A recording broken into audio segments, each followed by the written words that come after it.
Hi అండి, అందరూ ఎలా ఉన్నారు? చికెన్ కర్రీ తయారు చేయ విధానం చెప్తున్నాను చూడండి. ముందుగా కేజీంపావు చికెన్ తీసుకొని శుభ్రంగా కడిగి పసుపు ఉప్పు కలిపి ఒక అరగంట నానబెట్టుకోండి. తర్వాత 4 పెద్ద సైజు ఉల్లిపాయలు, 2 పచ్చిమిరపకాయలు, కొంచెం కొత్తిమీర రెడీ చేసుకోవాలి. నేను పౌడర్లు వేయనండి, ఇలాగ మొత్త తయారు చేసి వేసుకుంటాను. చూశారు కదా, ఒక 8 ఎల్లుల్లిపాయ రేకలు, ఒక అంత సైజు నిమ్మకాయ సైజు అల్లం ముక్క, ఒక 4 దాల్చిన చెక్క ముక్కలు, 2 లవంగాలు, ఒక 6 లవంగాలు, కొంచెం జీలకర్ర, కొంచెం ధనియాలు. ఇవి మనం తర్వాత ముద్ద చేయడం చూపిస్తాను. ఓకేనండి. పొయ్యి మీద తెపాలో పెట్టాను చూడండి. ఇందులో నేను 5 స్పూన్లు వేస్తున్నానండి. నూనె మీకు నచ్చితే ఇంకా ఎక్కువ వేసుకోండి, ఎందుకంటే మేము ఉప్పు కారం నూనె కొద్దిగా తక్కువగా తింటాం. నూనె బాగా కాగనివ్వండి. చూసారా, నూనె కాగిందండి. ఉల్లిపాయలు వేసుకోండి.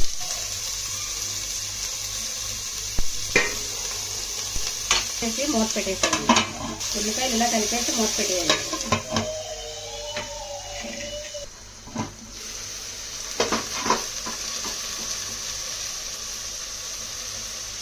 కొంచెం మంట మీడియంలో పెట్టుకోండి.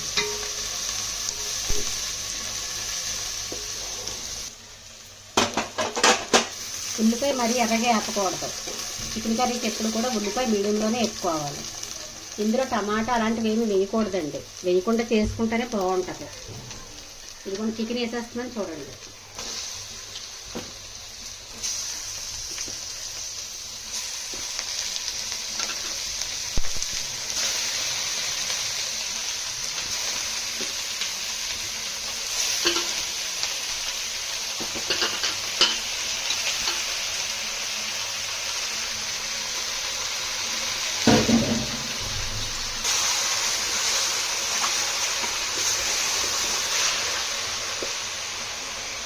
ఇలా కలిపేసి మూత పెట్టేసేయండి.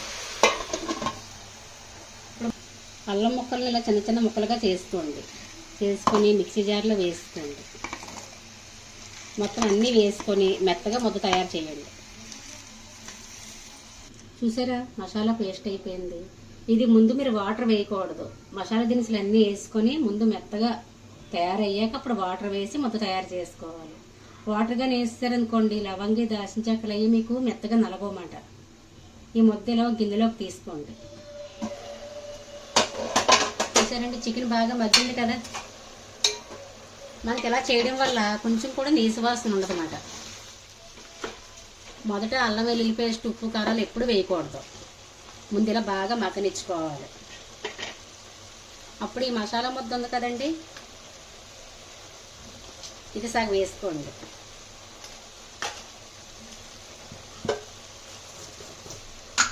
వేసి ఉప్పు చూసుకొని వేసుకోండి, ఎందుకంటే ఫస్ట్ మనం పసుపు ఉప్పు కలిపి తయారు చేసుకున్నాం కాబట్టి మీరు ఉప్పు చూసుకొని వేసుకోవాలి.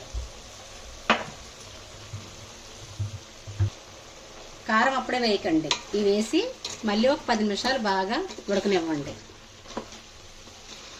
ఎందుకంటే మనం ఎప్పుడైతే కారం వేస్తామో మొక్క బీసుకోవడం తగ్గిపోతుంది. ఇంకొంచెం బాగా మగ్గనిచ్చాక మనం కారం వేయాలి. అప్పుడు నాటుకోడి ముక్కలాగా గట్టిగా ఉంటుంది అన్నమాట.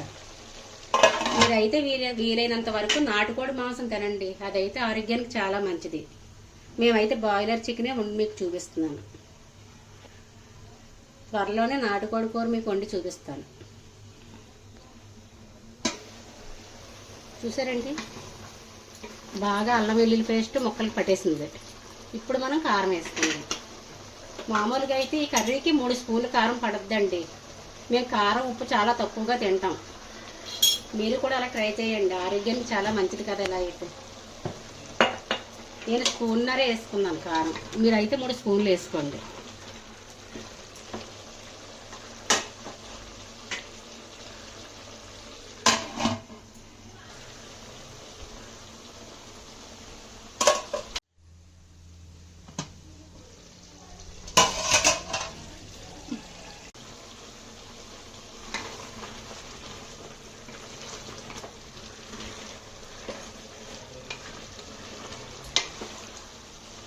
ఇది ఆడించే కారం అండి. మనం కొన్న కారాలు అయితే బాగా ఎర్రగా కనబడుతుంది కూర. ఆడించుకున్న కారం మాత్రం అంత కలర్ఫుల్ ఉండదు, కానీ ఇది ఆరోగ్యానికి చాలా మంచిది.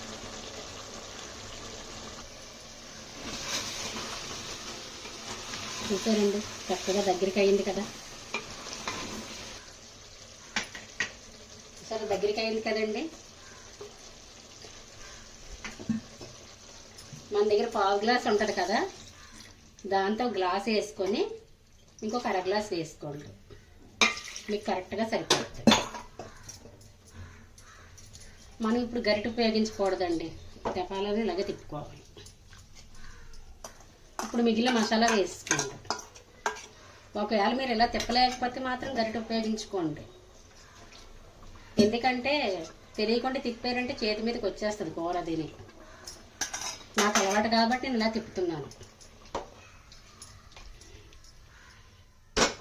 ఒక 5 నిమిషాలు పెద్ద మంట మీద ఉంచి తర్వాత 10 నిమిషాలు మీడియంలో ఉంచి కట్టేసేయండి.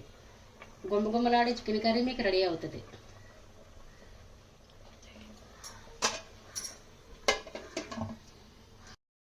కూర దగ్గరికి అయిపోయిందండి. కొత్తిమీర వేసుకోండి. కొత్తిమీర వేసి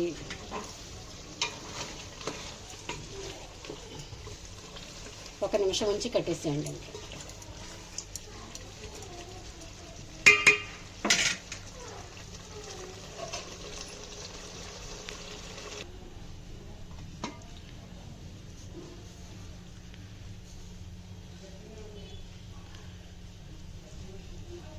నేను ఆయిల్, ఉప్పు, కారం తక్కువ వేసానండి. మేము అలాగే తింటాం. ఆరోగ్యం కోసం అందరూ అలా తింటే చాలా మంచిదండి. సరే అండి, చికెన్ కర్రీ రెడీ అయిపోయిందండి. మరి ఇంకుంటానండి.